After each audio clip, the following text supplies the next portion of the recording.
My mom was on her routine night shift at the hospital, and I knew I wouldn't see her till the next morning, probably in a deep sleep on her bed, likely still in her uniform. I always made her breakfast before I would leave for school in the morning, so she could wake up to a nice meal. I use the word nice loosely. It's the best I could do, considering I'm 16 and failed my home economics class last year. But my mom never minded the toast, scrambled eggs, and turkey bacon platter left on her nightstand. We had said our goodbyes around 10:15, and I got myself comfortable on the couch with my dog to watch some TV. I turned the lights off over us to set the scene and make it feel more immersive. I had got through one Dateline episode when I decided that I could enjoy the experience a little more if I grabbed my bong. So I went upstairs and down the long, narrow hallway that led to my wing of the house. I was the only occupied room on this side of the house.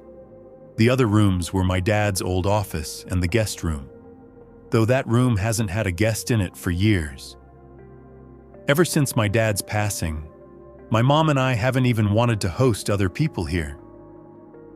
Instead, it hosts the overload of clutter I find at the end of every school year. Clothes that I no longer want and plan on selling or donating, paintings I worked months on but never hang up, and other miscellaneous items that aren't used but can't seem to be let go of either. I opened my bedroom door and grabbed the piece off my nightstand. It was almost a sculpture rather than a cheesy bong you might imagine when thinking of a stoner. It was about 16 inches tall and made completely out of this blue, hand-blown glass that resembled the color the ocean looks after a series of rough waves. The glass swirled in an upward motion towards the mouthpiece that made it look like it was water, frozen in time. My favorite feature of this prized possession is its ability to glow in the dark. After letting it sit in the sun for a bit, flecks in the glass would glow a bright green at night. I walked back down the hallway with it, then back down the stairs until I was sitting down on the couch next to my dog, Pepe. He was sound asleep as I started to grind up the green, sticky plant matter, which was genuinely what the name was, plant matter. It was this new strain I had just bought from my regular plug from the next town over. He had told me he just recently got a limited supply of this stuff and asked me if I could be one of his test subjects to see if he should buy more. Without hesitation, I agreed. Discounted weed to just give my feedback? I'd be a fool not to take that offer, so I did. Holding it in my hand, I saw a multitude of colors that reflected off its crystals. It's common to see colors like purple and orange, but this stuff had shades of red, blue, and pink. Odd, I thought. But I was taken over by more intrigue than suspicion, so I continued to put some in the bowl and pack it down with my lighter. After the first inhale, I got the taste of ordinary weed, but soon followed by a slight trace of citrus. It was pleasant. I was paying extra attention to the experience, so I could give a good, detailed report back to the plug like he had asked. About 15 minutes went by.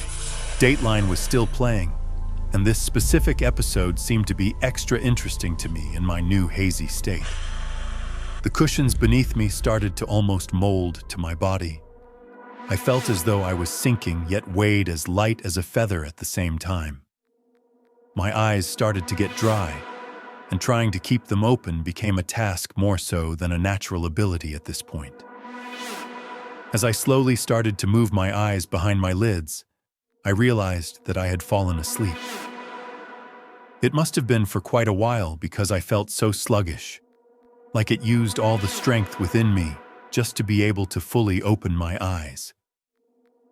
The lights above the living room were still off, like I had left them, but the all others on the downstairs floor were too, something I had not done. It was now pitch black everywhere except for the surrounding area where the light emitting from the TV could reach, which was not very far. The second thing I noticed was what sent a cold chill running through my body and caused my heart to stop momentarily. I was paralyzed. I was physically unable to move any part of my body other than my eyes, tips of fingers, and toes. I was only able to produce slight twitches, but it took so much strength out of me to do so. So there I was, almost completely paralyzed, unable to move or scream for help, while the TV continued the program like I was still an attentive, consenting viewer. Pepe was still soundly asleep beside me, blissfully unaware of the living hell I was experiencing, just inches away from his sleeping little head. I tried reaching for him. Maybe he would wake up and sense my distress and then what? I thought to myself. What the hell could happen next that would possibly help me in this situation? The answer was nothing. I felt as though Keith Morrison was now mocking me, and the couch cushion below, that once felt made for me, was now stiff and cold, as if every fiber in the fabric was rejecting contact to my body. I reasonably started to panic, not because the realization of my situation was settling in, but because I heard a creak from upstairs. I knew this house like the back of my hand. It's the only house I have ever lived in, so I knew that each floorboard had its own distinct creak, and this one I recognized as the top of the stairs. Someone was in my home, and they were standing at the top of the staircase that led down directly to the room I was in. Each crack that followed the last made my eyes water. The fear I felt distorted each sound to resemble what I might imagine a rib being snapped in half would make. Hearing the footsteps slowly descend the stairs made my stomach turn and my body want to writhe in pain from the inside out. Staring at the one visible stair from my position on the couch made me want to retreat backwards and find security in the couch. I did not want to see the intruder, the person who would be able to have their way with me in such a vulnerable state. But I could not rip my eyes from the stair. I knew danger was coming, but I just couldn't look away. If someone was going to do whatever evil they intended, I was going to see it approaching, whether or not I truly wanted to. Seconds felt like minutes. My heart raced so fast that each beat felt moments apart. I was dripping in sweat even though my body couldn't move. The sound from the TV gradually faded away and was replaced with a long, piercing ringing in its place. The creaks that belonged to the stairs near me echoed as the unidentified subject's weight pressed down on them. Through the dim lighting, I made out what seemed to be a shadowed hand gripping the side of the wall that obstructed my view of the stairs and the person on them. What broke the moment of silence was the faint, muffled scream coming from the back of my throat. It was the only amount of sound I could muster up in my frozen state. I was a deer in headlights, the perfect victim for any predator. It was hard to say whether I was still paralyzed, or if it was the sheer terror I felt in that moment that was responsible for my immobilization. The hand methodically lifted its fingers and slowly tapped each one of them back down, creating a sickening drumming sound. Once, then twice, then 3 times the lone hand strummed before the rest of the body became slightly illuminated when it moved to the last and final stair. As its entire form was revealed, my wide eyes trailed up to about 8 feet in the air. It was gigantic. Its arms were as long as its height, and the creature's face had a mouth that stretched from side to side. It wore a gut-wrenching expression that could only be described as a smile due to the fact that it had no teeth. Just a huge mouth stretched agape with bleeding gums that dripped down to my wood floors. To me, it was an indication that this was not a figment of imagination, but a real, dangerous threat, and I needed to step into action immediately. The thing let me soak in its disgusting appearance fully, so that its next performance was all the more terrifying.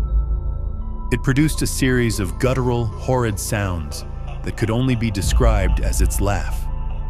It witnessed me using every ounce of energy I had in my body to just cry out or move, finding amusement in my distress.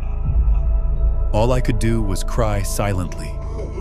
My eyes streamed with tears, while I stared unblinking at the creature that slowly approached me like a lion with their wounded prey. It was just feet away now. Its long arms dangled behind its moving legs, dragging along the floor, still drumming its fingers to that nightmarish beat. The creature moved at a slow pace, taking advantage of my paralysis. It knew that dragging out this hellish scene would make the kill all the more satisfying for its demented desire. At this short distance, I was able to see its face fully illuminated now, and it was awful.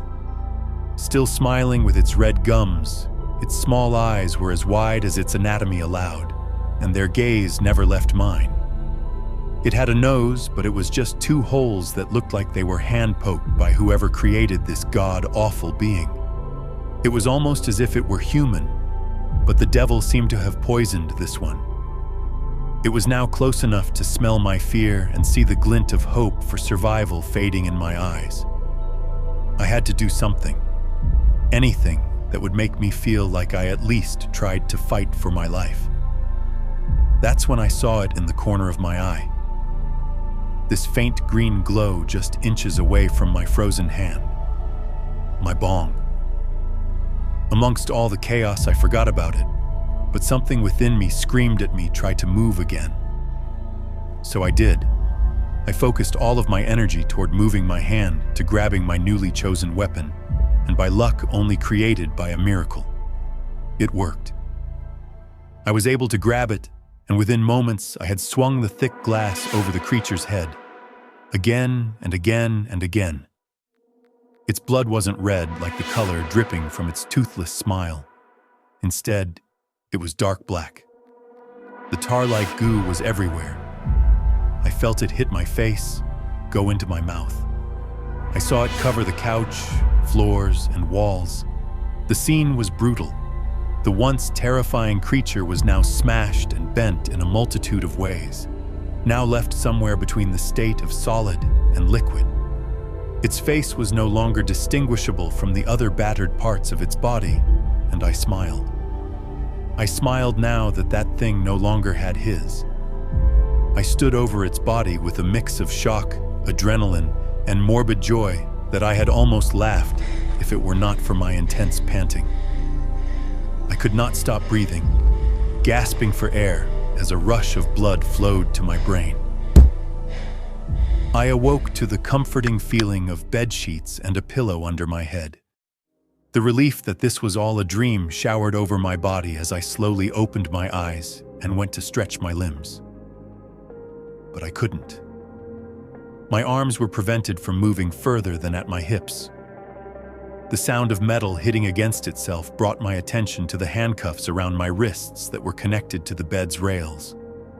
Then, the slow and continuous beeping that was once hidden in the background got drawn forward as I began to scan my surroundings. I was in a hospital room, still covered in that sticky, metallic-smelling substance. Though it was not a deep black like I previously witnessed, but crimson red. The unfamiliar voice of a man brought me to the present and out of the fog. "Miss?" The officer started in a low and careful tone. "Do you remember anything from last night?" The question made my face turn in an almost offended expression after a second of recollection. Of course I did. I don't think I will ever be able to scratch that disgusting smile out of my memory. The immense fear I felt can still be there if I just closed my eyes. Yes. It was the first time I heard my own voice in hours. There was this thing. The officer gave an unamused look to his colleague as he let out a deep breath and laid a stack of images on my lap. My mother laid violently killed on our living room floor. If it weren't for her nursing uniform, I wouldn't have been able to tell that it was even human, due to the unnatural state of anatomy she was left in. Before I was able to even process what the officers were insinuating, I screamed. I screamed so loud that I felt my dry vocal cords rubbing against each other and let out a flood of tears that assisted the sobs of confusion, sadness, and anger. Out of my harsh cries, I recognized a hauntingly familiar sound. I looked up to see the officer drumming his fingers on his notepad and watched as his mouth started to stretch into that distinct, disgusting, and unforgettable toothless smile.